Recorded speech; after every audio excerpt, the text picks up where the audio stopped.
우병우 전 청와대 민정수석이 오늘 새벽 구속됐습니다. 세 차례의 구속영장 청구만입니다. 검찰과 특검은 최순실 씨에게 징역 25년에 구형했습니다. 최 씨에 대한 구형과 선고는 박근혜 전 대통령 형량을 가늠할 스포일러가 될 전망입니다.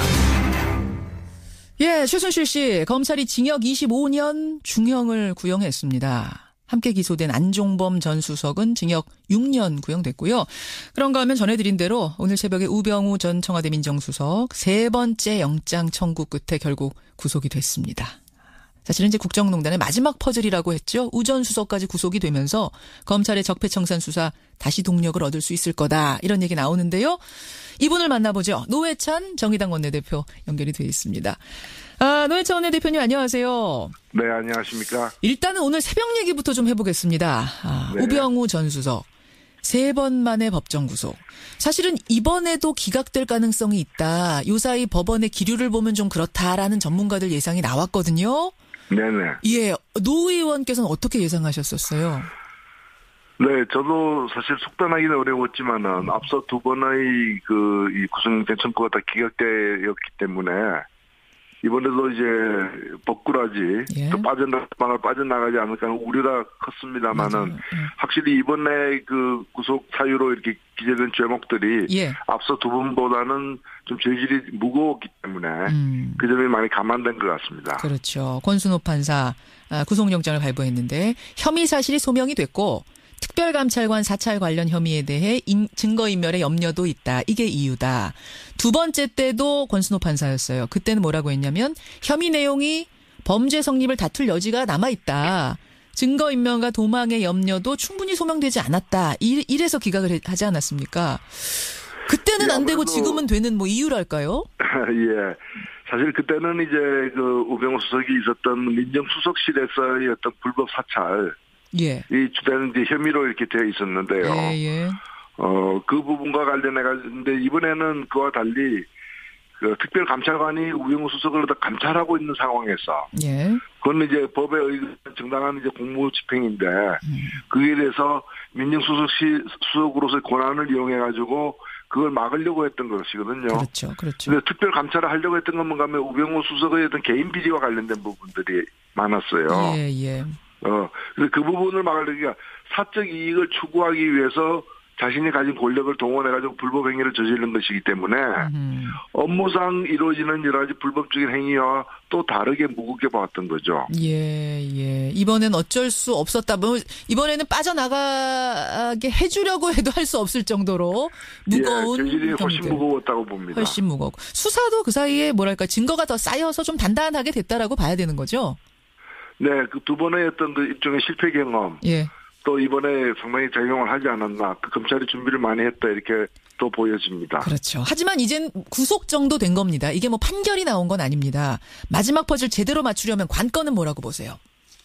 이제까지 수사가 제대로 이루어지지 않았고 그냥 넘어갔다고 지적받는 것들이 많습니다. 특히 그 우병우 수석 그 처가의 그 회사 정강이라는 회사. 그 회사가 이제 재산을 불리는 과정에서의 불법 행위라거나 이런 부분에 대해서는 과거의 수사가 대충 했다라는 평가가 많았기 때문에 그런 부분에는 재수사가 불가피하지 않나 싶습니다. 그래요. 정강에 대한 수사가 관건이 될 것이다. 노회찬 정의당 원내대표 만나고 있습니다. 최순실 씨 얘기로 좀 가보죠. 징역 25년, 벌금 1,185억 원, 추징금 77억 9,735만 원 구형을 했습니다. 어떻게 평가하세요? 네, 지금 검찰로서는 이제, 국정농단의 시작과 끝이 다 최순실 씨다라고 볼 만큼, 국정농단 사건 관련자 중에서 박근혜 전 대통령을 제외하고서는 가장 무거운 책임이 있는 사람이 최순실이라고 보고 있기 때문에, 그에 준해서 구형을 하지 않았나 싶습니다. 이 정도면은 적절하다고 평가하십니까? 아마 국민들이 보기에는 적절하지 않게 보이는 경우도 많을 거예요. 나라를 이렇게 만들었고 대통령이 구속까지 되는 사태의 출발점이자 몸통 중에 하나가 최순실인데 왜 무기징역 이렇게 때리지는 못하느냐. 그런 얘기가 실제로 많이 나왔어요. 댓글들 보면은 무기징역일 줄 알았는데 실망스럽다 이런 반응이 꽤 많았거든요. 실제로. 그 충분히 이해하고요. 그리고 또 이제 이런 뇌물 액수 50억이 넘는 뇌물 액수라거나 여러 가지 이 직권남용 등을 동원한 그 강요한 것 등을 볼 때 예. 법정형으로는 그 무기징역이 불가능한 건 아닙니다. 불가능한 건 아니죠. 그렇죠. 그러나 이 그간의 법원의 어떤 양형 기준이라거나 예. 이제까지 했던 판결의 어떤 그 관례라거나 이런 걸 볼 때 예. 아마 그런 까지 감안해서 했던 것 같고요. 다만 과거에 그 얼마 전에 이재용 부회장 경우도 마찬가지였습니다만 구형 12년에 선고가 5년이었거든요. 그랬죠. 예. 당시 제가 그 미국 양형 기준표를 가지고 미국식으로 적용하면 24년 4개월 정도 나온다. 이렇게 얘기한 바가 있는데 이번 이 건도 화이트 칼라 범죄, 뇌물죄라거나 그런 범죄와 관련해 가지고 우리나라가 이제까지 다른 나라에 비해서 좀 관대하게 처분해온 그런 어떤 이 관행도 25년 구형한 배경에 들어가 있다 저는 생각합니다. 우리의 화이트 컬러 범죄에 대해서 더 엄격해야 될 것 같은데 오히려 좀 더 느슨하게 했던 이런 관행 같은 것이 들어가 있는 게 아니야. 그러면 지금 이게 구형이면 보통은 선고에서는 더 낮아지잖아요. 장시호 같은 경우 좀 이례적이었습니다만. 그래서 이번에도 결국 그럼 또 깎여 나오지 않겠는가 이런 얘기들 나오는데 어떻게 예상하세요? 예, 당연히 깎이게 될 것입니다. 그러나 일반적으로 구형 25년이라도 뭐 한 15년이나 이렇게 10년 이렇게 나올 수도 있거든요, 선고가. 그렇죠, 그렇죠. 그런데 그렇게까지 많이 낮아지지는 않을 것 같고, 선고에 있어서도 꽤, 다른 범죄에 비해서는 무겁게 선고가 내려질 가능성이 크다고 봅니다. 큰 차이는 없을 것이다, 이번에. 왜 그렇게 보세요? 최순실에 대해서는? 이제 이 사안의 어떤 중요성과 또 이 사안에서 최순실 씨가 이 맡은 역할, 예. 범행의 정도나 죄질, 이런 걸 볼 때, 예, 예. 일단은 법원에서도 무겁게 이 문제를 대할 것이다 이렇게 예상이 됩니다. 그런데 정작 최순실 씨 측에서는 징역 25년 구형? 이거 뭐 옥사라는 얘기냐 하면서 괴성을 지르면서 강하게 반발했다 그러죠. 이거 어떻게 들으셨습니까? 예, 사실 그동안 본인 입으로 뭐 차라리 사형시키라고 얘기를 했었고. 맞아요. 예. 예, 그리고 법정에 이제 제대로 이렇게 반성하는 태도로 임하지 않았던 점을 비춰본다면은. 예, 예. 형이 무겁다고 이렇게 일종의 발악하듯이 표현하는 것은 좀 우리 국민들이 용납하기 힘든데요. 발악하듯이, 예. 네. 그러나 제가 볼 때 이것은 누굴 탓할 문제가 아닙니다. 자업자득이란 말이 이처럼 그렇죠. 적확하게 들어맞는 예도 없을 거예요. 예, 예. 본인이 지은 죄로 본인이 벌을 받고 있는 거죠. 그러게 말입니다. 옥사란 얘기냐 하면서 뭐 소리를 질렀다 이런 얘기들이 지금 들리는데 그래요. 보는 국민들 생각은 전혀 안 하는 것 같아요. 국민들은 더 소리 지르고 싶다는 이거.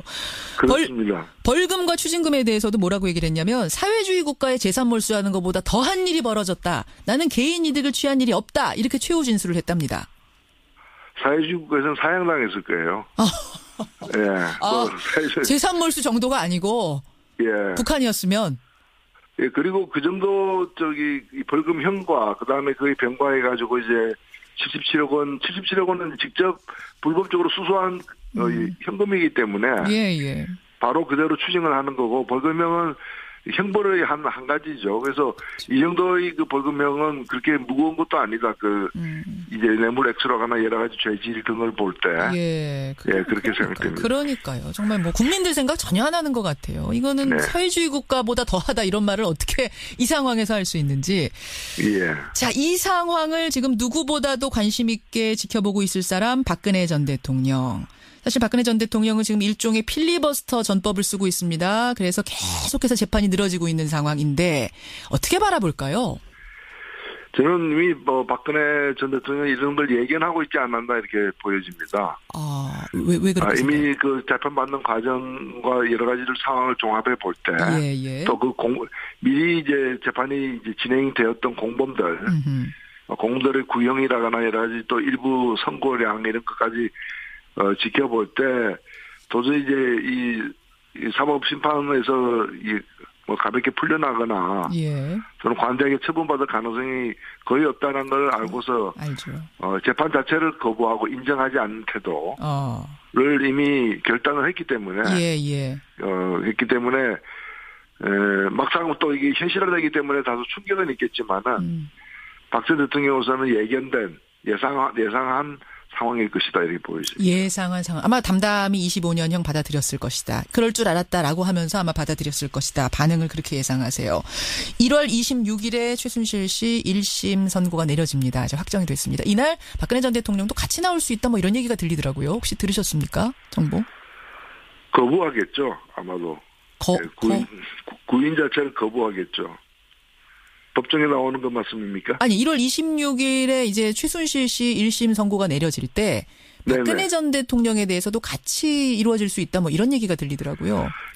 예, 그런데 그 부분은 지금 현재 그 재판이 정상적으로 진행되고 있는 것이 아니기 때문에 예.